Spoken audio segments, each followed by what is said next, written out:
Hey guys, it's Two Games or Adam, and welcome back to another one of my Fortnite top 5 videos. And before we get into the video, I do quickly want to mention this is the last chance for you guys to enter into my Season 3 Battle Pass giveaway. To enter, it's incredibly easy. All you have to do is drop a like on the video and let me know right now in the comment section below how many kills you have here in Fortnite. Also, if you guys have a Twitter account, please attach your username to your comment, because if you do win, it makes it 100 times easier for me to contact you. And also guys, just like our last top 5, I will hide 2 codes somewhere in this video, one Xbox code and one PSN code. First come, first serve for those, but if you don't get one of those, don't worry, just comment and like, and you still have a chance to win a bunch of codes that I currently have on deck, and I'll be giving away over the next little bit. I think we can all agree that winning here in Fortnite is one of the best feelings in the world. Being in that, top 10 of that 1v1 situation and pulling out the win is one of the best things ever.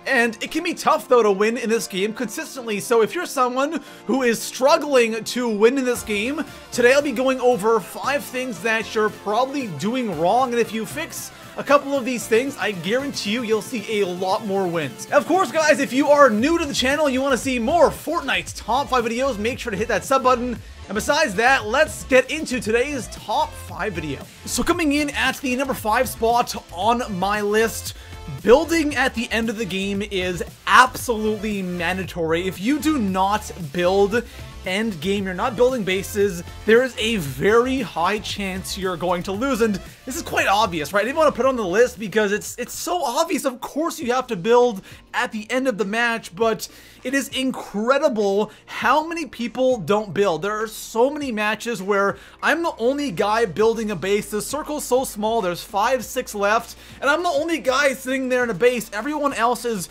creeping around and hiding behind trees, which sometimes can work, but for the majority of the time, you're gonna lose. All I have to do is shoot that tree, RPG that tree, and your cover is gone, and you're dead. Out of everything I'm going to talk about in this video, this is hands down the most important thing, but it's just so obvious. That's why I have it here in the 5 spot. So if you want to see more wins end game, especially when that circle starts getting small, make sure you're constantly building bases. If you build and your base is outside the circle, move in the circle and build right away. Now, when it comes to end game, like there's only a couple people left, make sure you're building with brick or steel. Don't, if you have to do wood, you can, but brick and steel is so much nicer than using wood. It gets destroyed so fast, especially there's RPG spam at the end, so make sure you have enough materials for the end game. But if you build more at the end of the game, I guarantee you're going to see a ton more wins. So coming in at the number 4 spot on my list,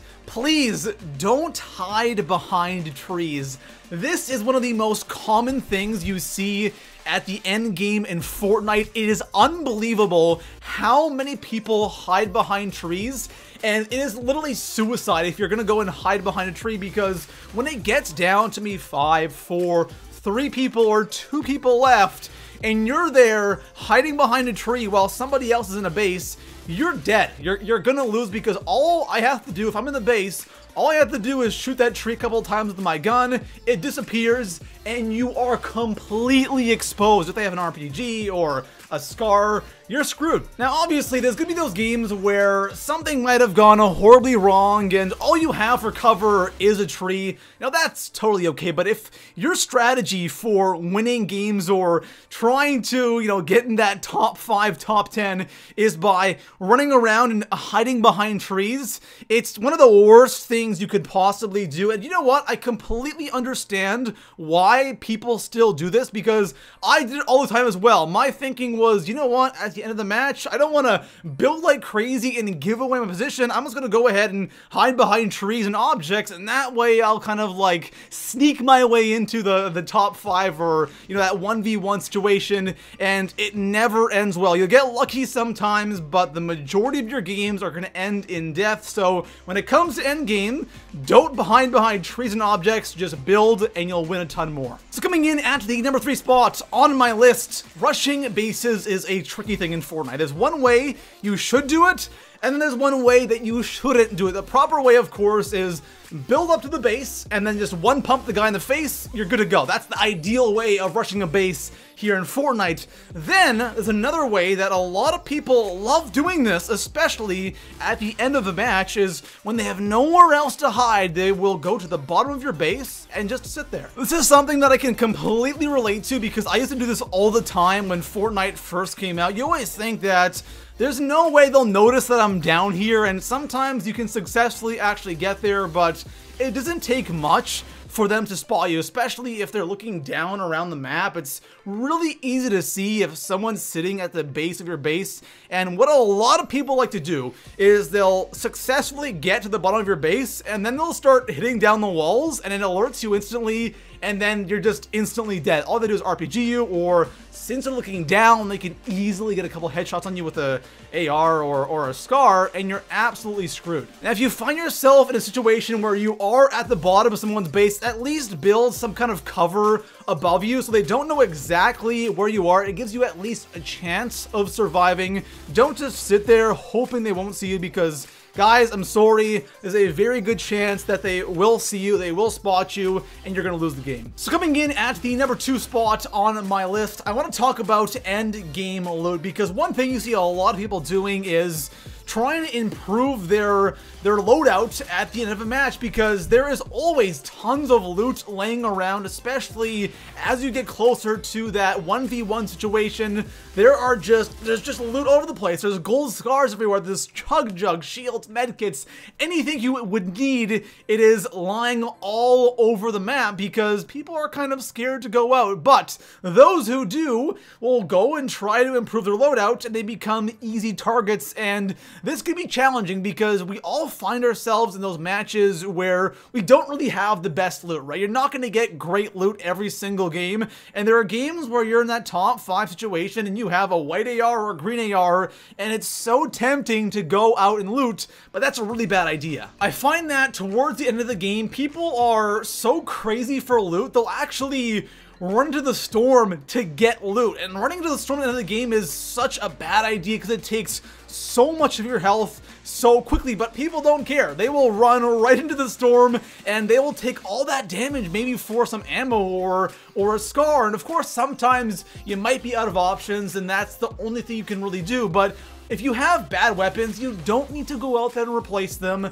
You're probably good with what you have. If you're building, if you're doing all that stuff, you should be fine. You don't have to go crazy for the loot end game, and there's probably going to be an opportunity to grab something as you're moving. So don't go crazy for a loot end game, guys. It's not a big deal. You can win with what you have. It's coming in at the number 1 spot on my list. This definitely isn't the most important thing when it comes to winning game. That belongs to building, but this is something that is still very important, and it's kind of underrated. It kind of surprises me how important it actually is, and I don't think about it all that much, and that's the RPG. I think the RPG is the king of endgame, and I think if you have an RPG, you have a significant advantage over everybody else, especially if you have the gold RPG, because then you can really kill people with it. The blue and purple are all right. The blue is actually really bad with killing people, but the gold, my gosh, this thing absolutely wrecks. And if you can manage to get an RPG, if you can manage to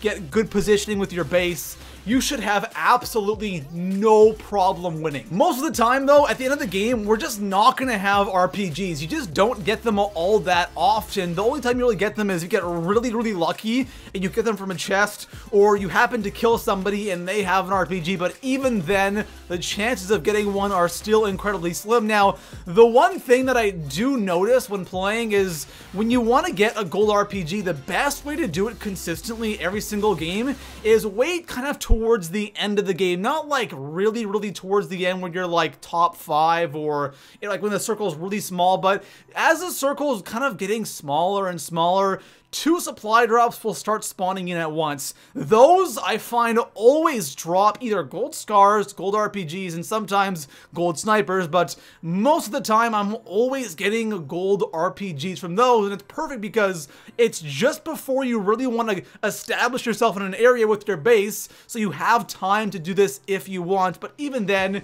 it can be very, very tough. But if you do get one, again, it's so good, it's so powerful, and if you have that height advantage, village, you have that base, and you're raining down on people, you're just unstoppable. It's crazy powerful. So there we have it, guys. That is going to conclude today's top 5 video, and I really recommend following all these things if you're struggling to win. Again, the most important thing is building. If you build endgame, I promise you guys are going to get a ton more wins. Besides that, guys, if you haven't already, drop a like, subscribe for more Fortnite top 5s, and I'll see you guys in the next one. Peace out.